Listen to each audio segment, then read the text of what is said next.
Hello dear student, 2024 সালে যারা মাধ্যমিক পরীক্ষা দিলে তাদের মধ্যে একটা টানাপোড়া কিন্তু চলছে যে কবে রেজাল্ট দিবে, কত নম্বর পাবো, পাস করব নাকি ফেল করব, কত নম্বর পেলে পাস করব, এবার কি সবাইকে পাস করিয়ে দেওয়া হবে ইত্যাদি বিষয়। আরও একটি বিষয় রয়েছে যে একটি বিষয় যদি তুমি ফেল করে যাও তাহলে কি তুমি পাস করবে। এই সব বিষয় কিন্তু তোমাদের মনে ঘোরাফেরা করছে। সাধারণত মাধ্যমিক পরীক্ষা হয়ে যাবার পর 90 দিনের মধ্যে ফল প্রকাশ করা হয়ে থাকে, কিন্তু এবার তার অনেক আগেই ফল প্রকাশ হবে বলে সম্ভাব্য তারিখ জানিয়েছিলেন পর্ষদ। সামনেই যেহেতু লোকসভা ভোট রয়েছে, তাই এবছর সকলকে পাশ করিয়ে দেওয়া হবে বা অধিকাংশ মাধ্যমিক পরীক্ষার্থীকে পাশ করিয়ে দেওয়া হবে। এই কথাটা কতটা সত্যি রয়েছে। এবং আরেকটি বিষয় হলো, কেউ যদি একটি বিষয়ে ফেল করে যায় তাহলে কি পুরো মাধ্যমিকটাই সে ফেল করে যাবে? তোমাদের মনের এই সমস্ত প্রশ্নের উত্তর রয়েছে এই ভিডিওটিতে, তাই ভিডিওটি সম্পূর্ণ ওয়াচ করবে, কোথাও স্কিপ করবে না। চ্যানেলে যদি তুমি নতুন হও তাহলে অবশ্যই চ্যানেলটি সাবস্ক্রাইব করে রাখো পরবর্তী সময় মাধ্যমিকের যে কোনো আপডেট পাওয়ার জন্য। চলে আসি বন্ধুরা মূল কথায়, রেজাল্ট কবে দেবে। মাধ্যমিক পরীক্ষার রেজাল্ট 2024 সম্ভাব্য তারিখ হলো এপ্রিল মাস শেষ সপ্তাহ। এপ্রিল মাসের শেষ সপ্তাহ তোমাদের রেজাল্ট প্রকাশিত হওয়ার সম্ভাবনা প্রবলভাবে রয়েছে। পর্ষদের তরফ থেকে এমনটি কিন্তু জানানো হয়েছে। তবে পরবর্তীকালে যথাযথ তারিখ জানানো হবে এবং সংসদের অফিসিয়াল ওয়েবসাইটে তা দেওয়াও হবে। তাই সবার আগে তুমি যদি জানতে চাও তোমার রেজাল্ট কবে দিবে, তাহলে চ্যানেলটি অবশ্যই সাবস্ক্রাইব করে অল নোটিফিকেশন বাটনটা প্রেস করে রাখো। তাহলে বন্ধুরা রেজাল্ট কবে পাবে তা তোমরা জেনে গেলে। দ্বিতীয় প্রশ্ন হলো, মাধ্যমিক পরীক্ষার এবছর সকলেই পাশ করবে, কথাটা কতটা সত্যি রয়েছে। বর্তমান সময়ে দেখা যাচ্ছে সোশ্যাল মিডিয়ায় জুড়ে মুখ্যমন্ত্রীর বিভিন্ন উক্তি ভাইরাল হচ্ছে, যার মধ্যে রয়েছে বাড়িয়ে দাও নাম্বার, এরকম একটি উক্তি।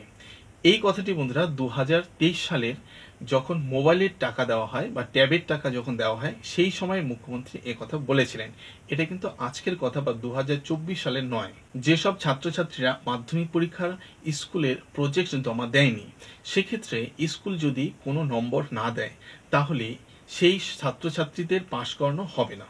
কিন্তু কোনো ছাত্র বা ছাত্রী যদি মাধ্যমিকের সমস্ত প্রজেক্ট জমা করে এবং সমস্ত পরীক্ষাও বসে এবং নম্বর কমও পায়, তাহলে ওই পরীক্ষার্থীকে পাশ করিয়ে দেওয়া হতে পারে।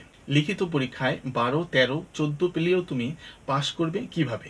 ধরো যদি তুমি 12 কিংবা 13 কিংবা 14 নম্বর পাও, তাহলে গ্রেস নম্বর দিয়ে সেখানে 15 নম্বর করে দেওয়া হবে, প্লাস প্রজেক্টে রয়েছে 10 নম্বর, তাহলে টোটাল হলো 25 নম্বর। যদি তুমি 15 নম্বর পাও বা 12, 13, 14 পাও, তোমাকে 15 করে দেওয়া হবে এবং প্রজেক্টে রয়েছে 10 নম্বর, তাহলে টোটাল হলো 25 নম্বর, তুমি পাস করে গেলে।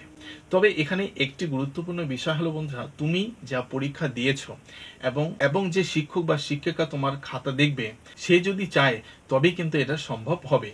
আশা করি বিষয়টি বুঝতে পেরেছ যে সর্বনিম্ন কত নম্বর পেলেও তুমি পাস করতে পারো। পরের প্রশ্নে আসি, একটি বিষয় তুমি যদি ফেল করো তাহলে কি সম্পূর্ণ তুমি ফেল করে যাবে, অর্থাৎ টোটাল মাধ্যমিক পরীক্ষায় কি তুমি ফেল করে যাবে?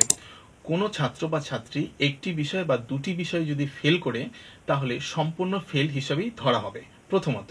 কিন্তু কেউ যদি একটি বিষয়ে ফেল করে, যে বিষয়ে ফেল করেছে মার্কশিট পাওয়ার পর ওই বিষয়টি রিভিউয়ের জন্য তুমি আবেদন পাঠালে পাশ করে যাবে। কিভাবে? অন্যান্য বিষয়ের নম্বর বা অন্যান্য সাবজেক্টগুলোতে যে তুমি নম্বরটা পেয়েছো সেই নম্বরটা অ্যানালাইজ করে যে বিষয়টি ফেল করেছো সেই বিষয়ে তোমাকে গ্রেস নম্বর দিয়ে ওই বিষয়টিকে পাশ করিয়ে দেওয়া হবে। অর্থাৎ যে বিষয়টি তুমি ফেল করেছো, যে নাম্বার পেয়েছো সেই নাম্বারটা দেখে এবং বাকি বিষয়গুলি বা বাকি সাবজেক্টগুলিতে যে নাম্বারটা তুমি পেয়েছো সেই নাম্বারগুলো অ্যানালাইজ করে সেই সাবজেক্টটাকে পাশ করিয়ে দেওয়া হবে। আশা করি ব্যাপারটা বুঝতে পেরেছো। কিন্তু এক্ষেত্রে যদি দুটো বা তিনটি বিষয় তুমি ফেল করে যাও তাহলে কিন্তু সেখানে তুমি ফেল করে যাবে। যদি একটি বিষয়ে ফেল করে যাও তাহলে তুমি এইভাবে কিন্তু পাশ করে যেতে পারো।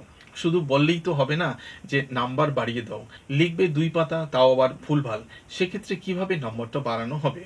সাদা খাতায় তো আর নাম্বার বানানো যায় না, তাই কি না? এর জন্য তোমাকে কিছু লিখতেও হবে। সুতরাং অনেকে দেখা যায় যে অনেক স্টুডেন্ট এরকম আছে যে 2 পাতা বা 3 পাতা লিখে কিন্তু ছেড়ে দেয় বা কিছু লিখতে পারে না, ঠিক আছে? তাতে দেখা যায় যে ভুলে অনেক ভরা রয়েছে। সুতরাং সেখানে যতটুকু নাম্বার দেওয়া যায় টিচাররা নাম্বার দিবে এবং বাকি পাস করার জন্য যে নাম্বারটুকু দরকার সেই নাম্বারটুকু তো আর সাদা খাতায় দেওয়া যাবে না, ঠিক আছে?